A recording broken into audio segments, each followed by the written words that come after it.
Newbie's Guide to Car Audio. 1.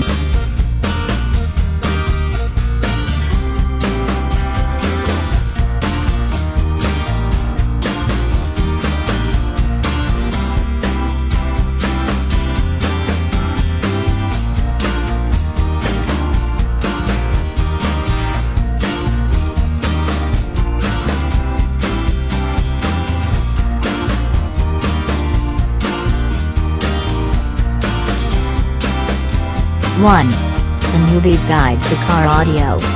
If you're a total newbie to the world of car audio, then there's one key fact that you should be aware of. It's not some Byzantine formula that's used to calculate speaker power levels or optimal speaker placements.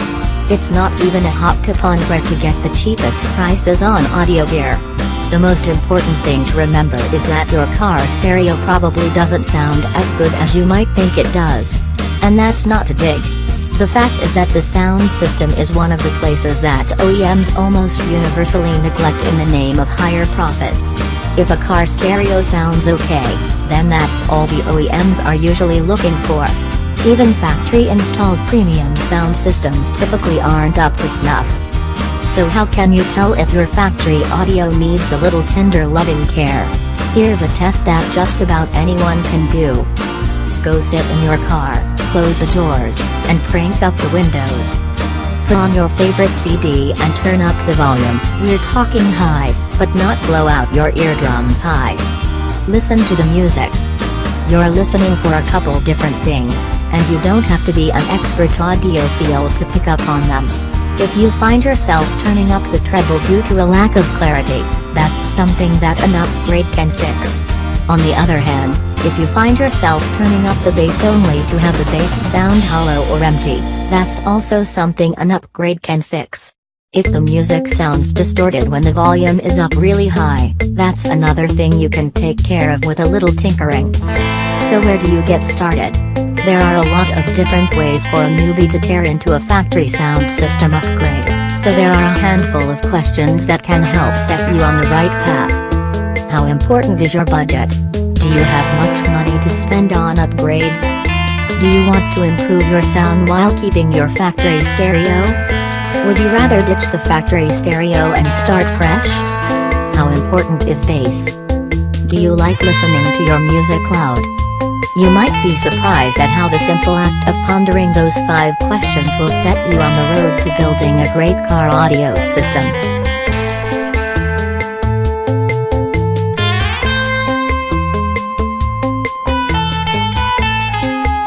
2. Budget-conscious car stereo upgrades. The great thing about car audio is that there's no right or wrong way to go about it. If you're working on a tight budget, then there are still some things you can do to improve your sound. You can even replace components one at a time, as your budget permits, and eventually you'll have a completely custom car sound system. If you are going the piecemeal, budget-conscious route, then it's a good idea to plan out a roadmap for what you want your finished system to look like. If you do that, then you'll end up with components that all work really well together. One good place for budget-conscious newbies to start is the speakers. Factory speakers are typically pretty anemic, so you may notice a pretty big improvement in your sound by simply replacing your front speakers. A decent set of front speakers might only set you back $50. Component speakers provide even better sound, but that's a little more complicated. 3. Upgrading a factory stereo.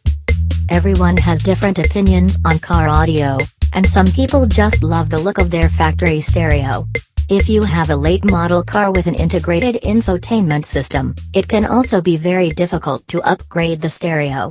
In either case, there are a number of ways to improve a factory sound system without touching the head unit.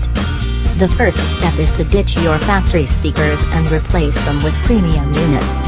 Premium speakers are made out of higher quality materials, so they sound better and last longer than factory speakers. That alone will typically result in a huge improvement over the factory sound. If you're ready to take it to another level, you might want to consider installing an amplifier that uses speaker-level inputs. Most amps use line-level inputs, but you'll need one with speaker-level inputs if your factory stereo lacks preamp outputs. That might sound like a lot of nonsense, but it basically means that the amplifier will be able to sit between your factory head unit and your new speakers and allow you to turn your music up without any distortion. When you add one or more amplifiers, you also have the option of adding a subwoofer. That will provide you with richer bass, but you can also add a digital sound processor to improve the sound from all of your speakers.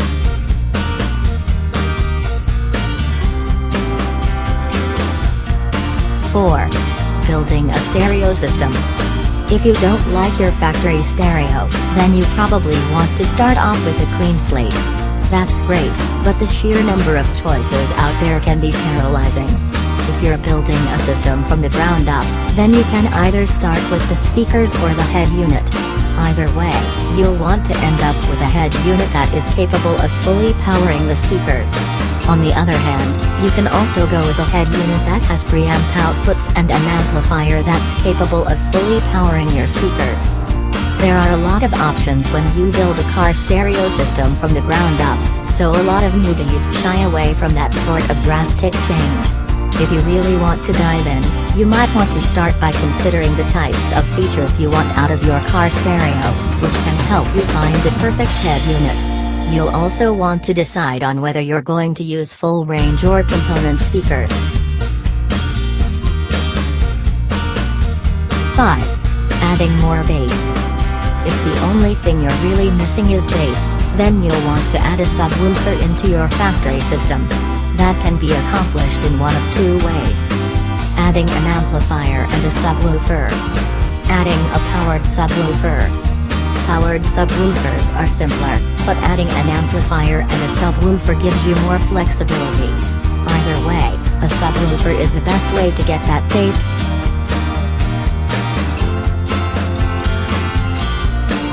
Tuning. 6. Turning it up to 11. If you're more concerned about volume, an amplifier is still the component you need to look at adding to your system. You'll probably need an amp with speaker-level inputs if you're leaving the factory stereo in place, but some premium factory head units come with line-level outputs. When you add a powerful amplifier into a factory sound system, it's easy to overpower the speakers. With that in mind, you'll have to upgrade your speakers if you really want to crank up the volume all the way. 7. Doing the job right. If you're worried about the resale value of your car, or even if you're leasing the vehicle, there are a few steps you can take to make sure that nothing gets messed up. The most important thing to look for is a wiring harness that's specifically designed for your vehicle. This harness will plug into the factory wiring, so you won't have to cut into any of the wires in your car stereo system. Some of these wiring harnesses are even designed to plug straight into your new head unit, which means there's no wiring involved at all.